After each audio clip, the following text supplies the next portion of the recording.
Hi guys, आज हम HDFC bank की एनालिसिस करने वाले हैं। सबसे पहले तो ये कोई इन्वेस्टमेंट या ट्रेडिंग एडवाइस नहीं है, आप अपनी खुद की एनालिसिस करना, उसके बाद ही ट्रेड प्लान करना। तो यहाँ पर अगर हम देखें एचडीएफसी बैंक में, तो ये मैं अपना मंथली का चार्ट खोल लेता हूँ। यहाँ से हमारा ये आ गया हमारा 1 मंथ का चार्ट।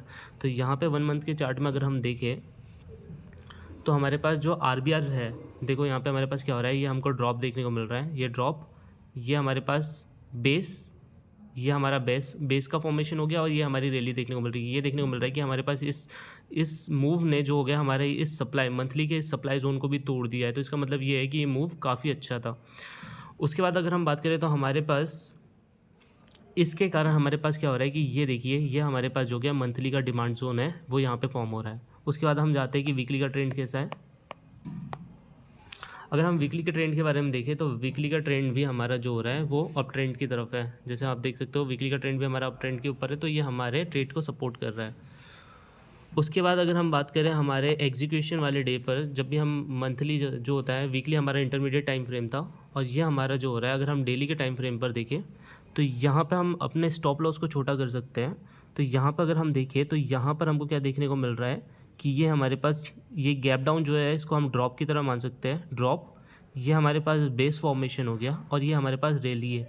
इसके बाद हमारे पास गैप अप ओपन हुआ, तो हम इसको मान सकते हैं ये हमारी रैली है। तो यहाँ पे हमको एक अच्छा खासा मूवमेंट देखने को मिला है, जो कि इंस्टीट्यूट का इन्वॉल्वमेंट हो सकता है जहाँ पर। अब जैसे हम बात करें तो हम यहाँ पर क्या करेंगे कि स्टॉप लॉस हम इतना बड़ा तो नहीं ले सकते यहाँ से लेके यहाँ तक के। तो हम क्या करने वाले हैं कि ये हमारा इसके ठीक ऊपर हमारी एंट्री होंगी और यहाँ पर हमारा स्टॉप लॉस होगा। हम स्टॉप लॉस इतने नीचे इसलिए रख रहे हैं हमारे इस वाले जोन से, क्योंकि ताकि उसको मंथली का सपोर्ट मिल जाए। तो ये हमारे पास क्या होगा, यहाँ पे हमारी एंट्री होंगी, ये हमारा स्टॉप लॉस होगा और हमारा टारगेट अराउंड 1:2 के आसपास तो मिनिमम होगा। 5% का टारगेट तो हमारा मिनिमम होगा।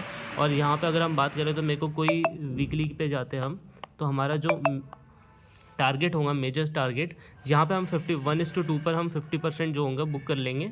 उसके बाद हमको मेजर जो मेरे को सप्लाई जोन देखने को मिल रहा है, एक सप्लाई जोन तो ये देखने को मिल रहा है जो कि उतना पावरफुल मुझे लग नहीं रहा, इसलिए हम यहाँ पे क्या करेंगे 50% जो हो सकता है यहाँ पे हम बुक कर सकते हैं।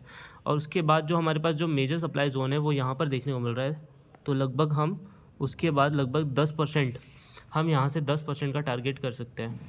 तो ये 10% का टारगेट हम यहाँ से बुक कर सकते हैं। उसके बाद तो ये 5% हमारा जो होगा फर्स्ट टारगेट होगा ये वाला, और जो हमारा सेकंड टारगेट होगा वो ये होगा लगभग 11% के आसपास। सो थैंक यू फ्रेंड्स, इसको एक एनालिसिस की तरह देखना। इसके बाद अपनी जो आपकी बाकी की एनालिसिस है वो भी परफॉर्म करना, उसके बाद ही आप इन्वेस्ट करना। Thank you.